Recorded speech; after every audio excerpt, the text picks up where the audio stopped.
Olá pessoal, esse é o nosso segundo vídeo da oncologia, onde a gente vai continuar, né, onde a gente parou no vídeo passado, falando então da parte introdutória da neoplasia, sobre mutação, sobre danos genéticos, e na aula passada a gente parou justamente na parte genética, onde eu estava falando como é que esses genes vão se comportar numa neoplasia, né? Então, a gente viu que vão ter perda dos supressores, que são os inibidores. Então, uma célula neoplásica, ela não quer parar de multiplicar, então ela vai perder os genes inibidores, vai duplicar os promotores. Promotores são os genes que estimulam a mitose, né? Então, vai duplicar, então ela vai ser estimulada em dobro para multiplicar. Os genes apoptóticos vão ser perdidos ou lesados, porque se ele tiver a apoptose, a célula pode morrer através do processo de apoptótica, então ele bloqueia esse gene que é para o gene de apoptose não entrar em ação, e ele também vai perder ou lesar um gene muito importante, que é que a gente vai falar agora, que são genes de reparo. Então veja, a mutação, ela sempre acontece no nosso corpo porque as células estão em constante multiplicação, 24 horas por dia, elas estão em constante multiplicação. Ou para renovar, ou para aumentar o número, não importa, elas sempre estão se multiplicando. Então, se essas células estão se multiplicando muito rápido, é normal, né, e é esperado que aconteça alterações no DNA. Então, aquelas mutações que eu disse para vocês, né, elas acontecem devido à quantidade de mitoses que nós temos todos os dias e milhões de células. Então, é natural que aconteça algum erro, né? Então, existem genes, um grupo de genes, uma classe de genes, vários genes, que fazem justamente o reparo de possíveis danos que esse DNA pode ter acontecido. Então, esse gene, ele é muito importante.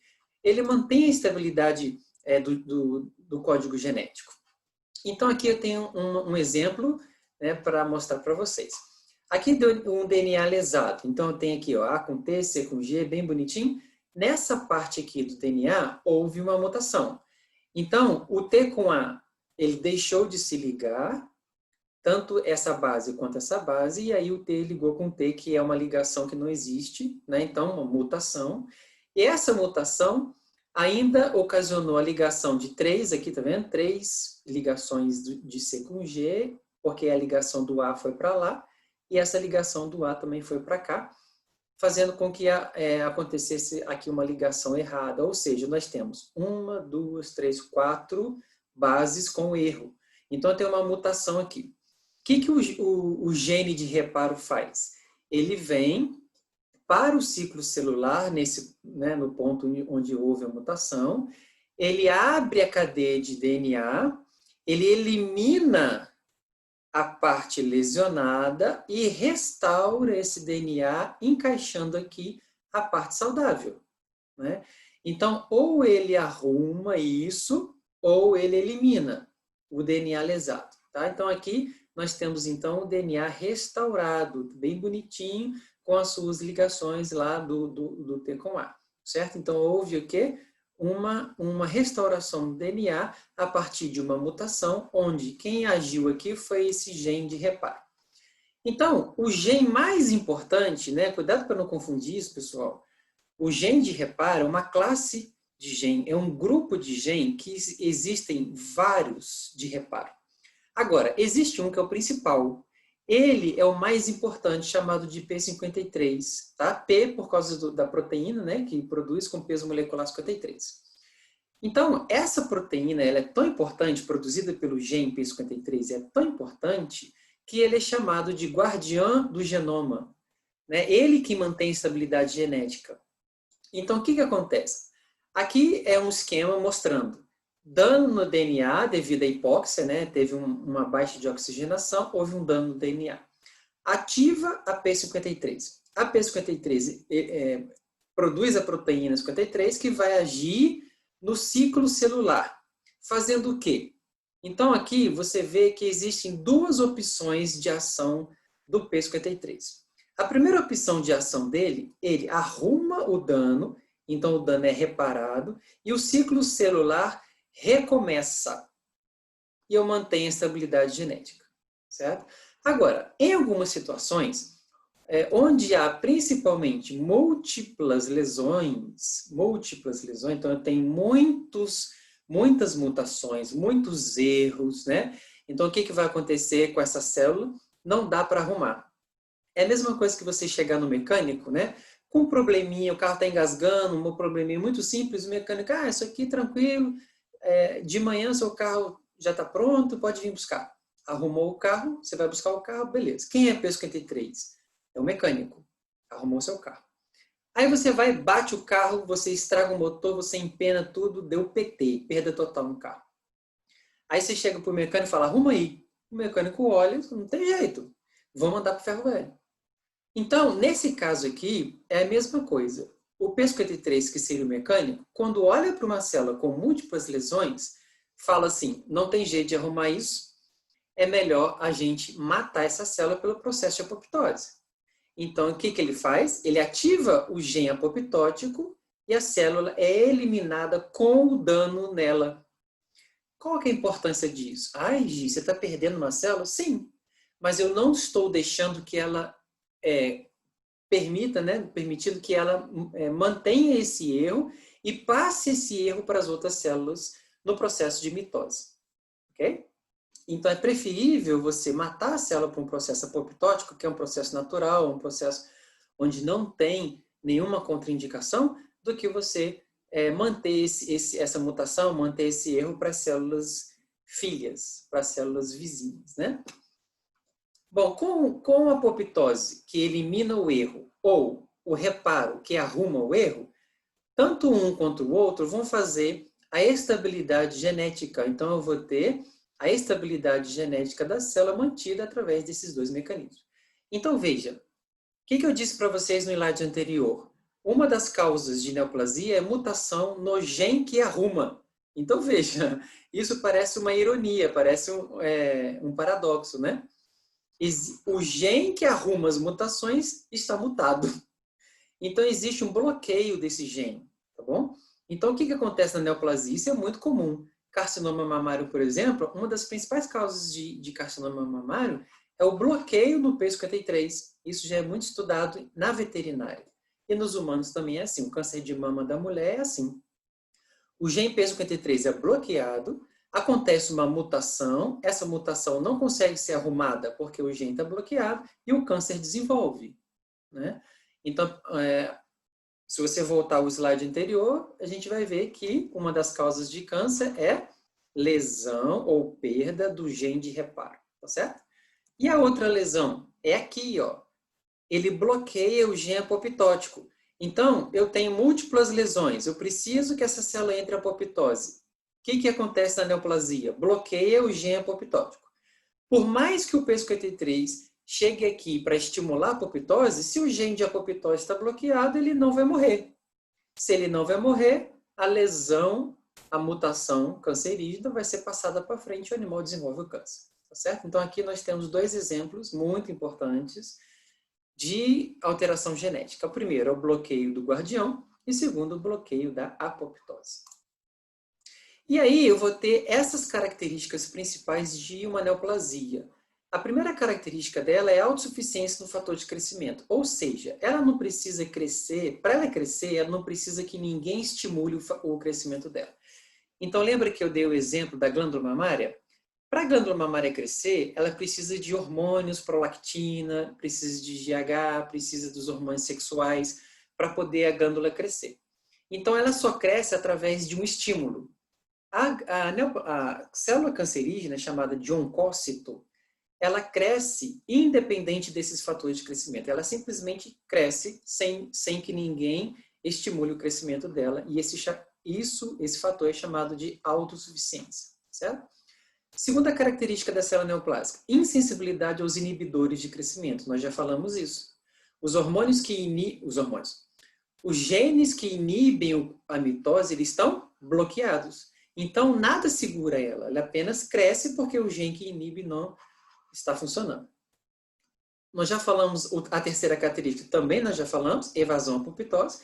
O gene que estimula a apoptose também é bloqueado, então a célula não consegue morrer.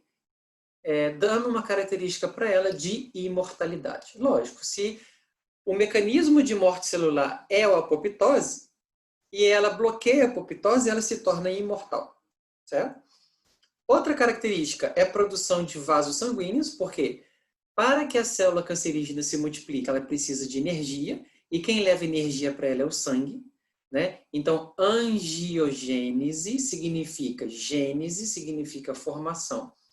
Anjo significa vaso sanguíneo, vaso, né? No caso aqui é vaso sanguíneo. Angiogênese significa formação de vasos sanguíneos. Sustentada, ela mesma produz os seus vasos sanguíneos, com o objetivo de aumentar a circulação sanguínea naquele local, levando mais nutriente, levando mais oxigênio, e assim ela consegue se multiplicar rapidamente, porque agora ela tem substrato para isso. E a última característica é a capacidade de invasão. Essas células, elas têm uma capacidade de driblar o sistema imunológico e têm a capacidade de invadir tecidos através de mecanismos específicos, né, de ruptura de membrana basal, de invasão de tecidual, então ela tem essa capacidade. Então, lembra que eu falei que existem neoplasias benignas e malignas? Então, essas características aqui, quando elas estão presentes, quase todas elas, em um câncer só, em uma célula cancerígena só, isso dá a ela um poder de mitose muito forte. Vocês já viram aquele desenho, aquele filme chamado X-Men? O que acontece no X-Men? Cada mutante tem um poder. Só que tem mutante que tem um poder muito forte, como, por exemplo, o professor Xavier, que lê mentes, controla a mente das pessoas. O Magneto, ele controla todos os metais, então ele, né, faz muitas coisas incríveis. E tem um outro lá que só tem o poder de desaparecer. Então, cada mutante tem um poder muito alto ou muito baixo de acordo com a sua mutação. A célula cancerígena é a mesma coisa. Tem uma célula cancerígena que tem muitos poderes, e aí qual é a diferença dessa célula que tem muito poder? Ela vai reunir a grande maioria dessas características que vocês estão vendo aqui. Então, uma célula que produz todas essas características, ela vai originar um câncer que é uma neoplasia maligna. Então, ela vai crescer muito rápido, ela vai se infiltrar muito rápido, ela vai produzir metástases, ela vai ser recidivante, ela vai ser ulcerada, ela não vai ter limites, né? E por quê? Porque ela tem todas essas características. Agora, vamos fazer o contrário. Uma célula que tem uma característica ou duas, no máximo. O que vai acontecer? Ela vai ter um poder limitado de mitose, porque ela não tem essas características. Então, ela vai ter, uma característica de benignidade, certo? Porque ela não tem. Então, o que vai conferir agressividade, malignidade ou benignidade a esse tumor vão ser a união dessas características aqui em cada célula cancerígena. Então, esses genes, né, chamados de oncogenes, e genes supressores, oncogenes são os estimuladores, os supressores são os inibidores, eles são os responsáveis pelo crescimento do tumor. Porém, eu preciso da mutação. Então, o câncer, ele tem 3 estágios. O estágio de iniciação, como o próprio nome está dizendo, está iniciando o processo cancerígeno, né? Nessa fase é caracterizada pela alteração de DNA, como nós já vimos, a mutação ou a epigenética, a gente vai ter uma aula de epigenética, tá? A mutação ou a epigenética acontece nessa fase, e a próxima fase é a ativação dos genes. Então, acontece primeiro a mutação e segundo, a ativação dos genes. Essa fase é chamada de promoção, onde as células começam, então, a alterar os seus genes e passar isso para diante. A fase de promoção, ela pode durar de 0 a 40 anos. Então, pode ser muito rápido, meses, dias, semanas, e pode ser anos para desenvolver a promoção. Bom, a partir da ativação desses genes, né, porque a lesão do DNA pode acontecer, mas não há ativação desses genes, então ele fica ali quietinho, com a mutação sim, mas ele fica quietinho. Com a ativação desses genes, ele passa para a próxima fase, que é a de progressão, que é onde a célula ganha o poder mitótico. Então, a multiplicação dessas células é descontrolada, descompensada, e essa célula, então, passa a multiplicar muito rápido, aparecendo o câncer, certo? Qual que seria a cura do câncer? Qual que seria um fator extremamente importante é você pegar o câncer na fase de promoção ou na fase de iniciação. Eita, Gi, tem como fazer isso? Tem. Existe um exame hoje, né, muito moderno, chamado de mapeamento genético. Então, você vai mapear aquele gene, aquela pessoa, aquele animal, e o que acontece no mapeamento genético? Você vai determinar se aquela pessoa tem mutações no seu DNA. Eita, Gi, então quer dizer que essa pessoa pode não ter câncer, mas pode ter mutação? Pode. Devido a quê? Aos nossos maus hábitos. Os maus hábitos alimentares, os maus hábitos de sedentarismo, maus hábitos de bebida e o cigarro, os maus hábitos que a gente tem, né, no nosso dia a dia, faz com que a gente desenvolva essas mutações. Tá certo? Então, eu posso fazer o mapeamento genético, não é um exame barato, né? O exemplo que eu sempre dou, que é o mais conhecido, é da Angelina Jolie. Ela fez o mapeamento genético dela porque a mãe morreu de câncer de mama, a avó morreu de câncer de mama, então ela tinha uma probabilidade muito grande de herdar isso, e ela tinha a mutação no DNA diagnosticada através do mapeamento genético que ela fez.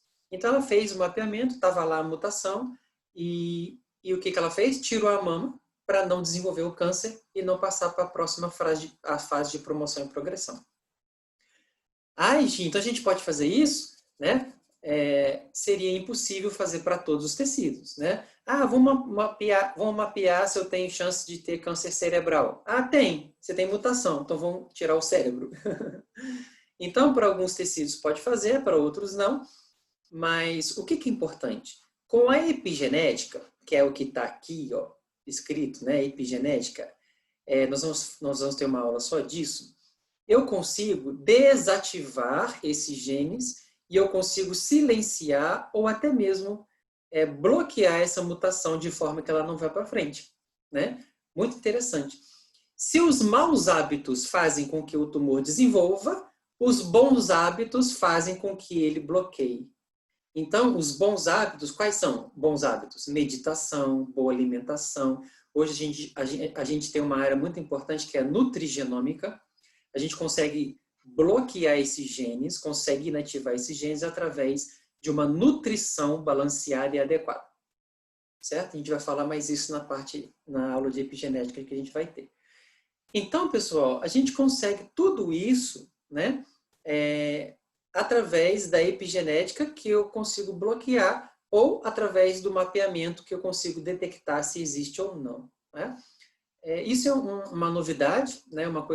Um fator muito importante na prevenção do câncer e que a gente vai ver com mais detalhes no futuro e que tem a ver com esse desenvolvimento.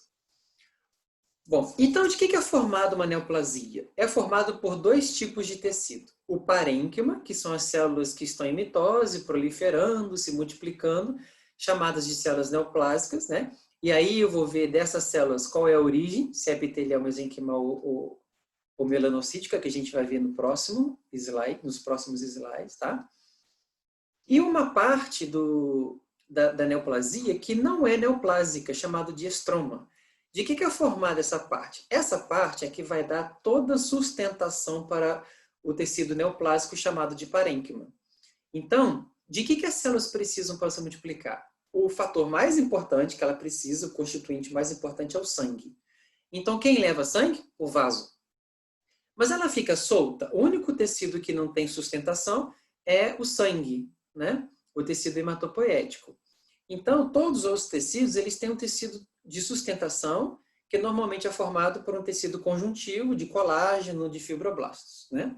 Não é assim que a gente aprende na histologia? Então, na neoplasia não é diferente. Nós temos o parênquima, que é formado pelas células neoplásicas cancerígenas, e nós temos todo um arcabouço de tecidos de sustentação, chamado de estroma. Esse estroma não é neoplásico, ele está ali só para nutrir e para sustentar as células cancerígenas. Né? Então, ele é formado por tecido fibroso, que vai dar a sustentação, e por tecido vascular, que vai levar o sangue para as células se nutrirem. Né? Então, é muito importante essa fase da neoplasia, que é a formação de vasos, angiogênese e formação de vasos. Então, a formação de vasos é ativada na fase inicial. Esses vasos vão levar aporte nutricional, glicose, lipídios, carboidratos, proteínas e vai levar oxigenação e também água, que são os constituintes essenciais para a célula. Então aqui só um esqueminha, ó, um tumor crescendo, ele libera substâncias atrativas, né? Que vão atrair esses vasos sanguíneos para lá. Quando esse vaso sanguíneo chega, eu tenho a angiogênese em alto grau, formação de novos vasos, e quando o vaso chega, que leva o sangue para esse tumor, ele cresce e aumenta o seu potencial mitótico. Então, a capacidade angiogênica, ela vai dizer e vai definir o tipo de neoplasia. Se ele produzir muitos vasos, ele vai crescer muito rápido e aí, geralmente, é maligno. E o contrário também é verdadeiro, né? Então, esses vasos, eles são produzidos por duas substâncias, né? O VEGF, que é o fator de crescimento endotelial vascular, que é eliminado, por uma substância, desculpa, que é esse fator de crescimento, que é liberado pela própria célula cancerígena. Ela mesma produz esse fator que vai estimular o crescimento dos vasos e levar o sangue para o tumor.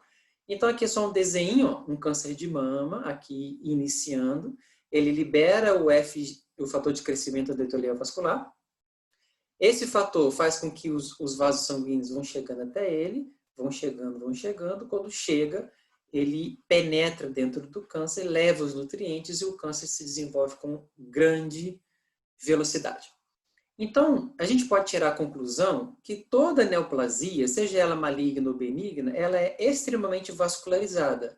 Existem neoplasias que são mais vascularizadas e existem neoplasias que são menos. Porém, toda neoplasia tende a ser extremamente vascularizada. Isso aqui é um pouco complicado na hora de fazer citologia e a biópsia, né? Porque quando você tira um fragmento, sangra demais, ou quando você fura esse tumor para poder coletar a amostra de citologia, vem só sangue e não dá para a gente fazer o teste, né? Então, a gente sempre tem que ter esse cuidado da vascularização. Falando um pouquinho da origem dos tumores, e a gente vai terminar essa aula falando de nomenclatura, né? Os tumores, eles têm 3 origens básicas: epiteliais, né? Então, todo tipo de epitélio; os melanocíticos, que são os melanócitos, e os mesenquimatosos, que são os tecidos específicos de origem mesenquimal, que são gordura, tecido fibroso, muscular, cartilagem e osso, e tecido fibroso. Eu falei. Então, no cão e no gato, nós temos um pouco a diferença dessas origens, né? Com relação a benignos e malignos. Então, no caso do cão, nós temos aqui 34% epitelial, 50% mesenquimal, então a gente vê que tem mais origem mesenquimal, e 4 melanocíticos, que é mais raro, né? Divididos aqui, a grande maioria benignos, dos epiteliais, e isso aqui não tem tanta importância não. Qual a importância dessa tabela? É dizer as 3 origens, epitelial, melanocítico e mesenquimal, no cão, em todos os animais. Aqui só coloquei cães e gatos para mostrar essa diferença, né? E que, outra conclusão dessa tabela. Então, a primeira conclusão importante dessa tabela, as 3 origens. Segunda conclusão importante dessa tabela, que a grande maioria dos tumores são de origem mesenquimatosa. Em segundo lugar, tanto o cão quanto o gato. Em segundo lugar, os epiteliais. Em terceiro lugar, os melanocíticos, que são os mais raros. Certo? Bom, e para finalizar essa aula, a gente vai falar da nomenclatura, que tem a ver com a origem. Então, para eu dar um nome ao tumor, o que é esse tumor? Ele precisa receber um nome. Com o nome dele, eu tenho 2 informações: a origem celular e se ele é benigno ou se ele é maligno. Então, só de você falar o nome do tumor, eu já sei se ele é benigno, se ele é maligno e a origem celular dele. Então, para a gente dar a nomenclatura para esse tumor, eu vou usar a primeira coisa, a origem, certo? Então, como eu falei para vocês, a origem epitelial. Como é que eu vou dar o nome de um tumor epitelial? Bom, se ele for benigno, eu vou dar o tecido de origem mais o sufixo oma no final. Então, exemplo, lipoma, de tecido gorduroso. Osteoma, de osso. Mioma, de músculo, e assim vai. No caso do maligno, eu vou chamar de carcinoma e o tecido no final. Então, por exemplo, carcinoma de fígado, carcinoma hepático, carcinoma de estômago, carcinoma gástrico, e assim vai. Neoplasia maligna. No caso das glândulas, que tem origem epitelial, toda glândula é epitelial, eu vou colocar o prefixo adeno. Tanto para maligno quanto para benigno. Tá? Vou colocar o prefixo adeno. Então, como é que seria uma neoplasia maligna de glândula de tireoide? Adenocarcinoma de tireoide. E uma neoplasia benigna de glândula de tireoide? Adenoma. Adenoma de tireoide. Outro exemplo, glândula mamária, que é o mais comum. Como é que seria o nome de uma neoplasia maligna epitelial de glândula mamária? Maligna. Adenocarcinoma mamário. Como é que seria o nome de uma neoplasia benigna de glândula mamária? Adenoma mamário. Certo? Então, epitelial é assim que a gente faz a nomenclatura. Outra origem que eu falei na tabela passada é de origem mesenquimal. Quem são os tecidos de origem mesenquimal? Adiposo, gordura, muscular, e aí se divide musculatura lisa e estriada, vasos sanguíneos, que se divide em vasos que se divide em sanguíneos e linfáticos, osso, tecido fibroso e cartilagem. Gi, eu estou na dúvida se é epitelial ou se é mesenquimal. É só você decorar os mesenquimais. Tudo que for mesenquimal está aqui. Adiposo, muscular, vaso, osso, fibro e cartilagem. Se não tiver nessa lista, é epitelial. Tá?